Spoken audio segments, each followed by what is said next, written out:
ఇవేంటి ఇవేంటి డబ్బులా? డబ్బుల మీద ఎవరుంటారు? ఏ చూపించు, గాంధీ తాతను చూపించు. ఆయననా గాంధీ తాత?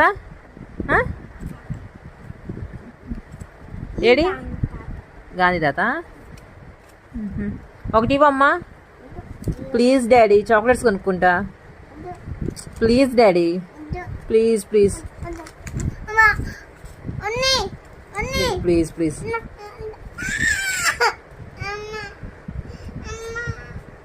ఒక్కటి డాడీ, ఒకటి. ఎవరిచ్చారు నీకు ఇవి? ఎవరిచ్చారు డబ్బులు? బాబాయ్కి ఎత్తువా? దాచిపెడతావా? ఎక్కడ దాచిపెడతావు? నీ కిడ్డీ బ్యాంక్ ఏది? నీ కిడ్డీ బ్యాంక్ ఇవే, కిడ్డీ బ్యాంక్ లేతడు డబ్బులు.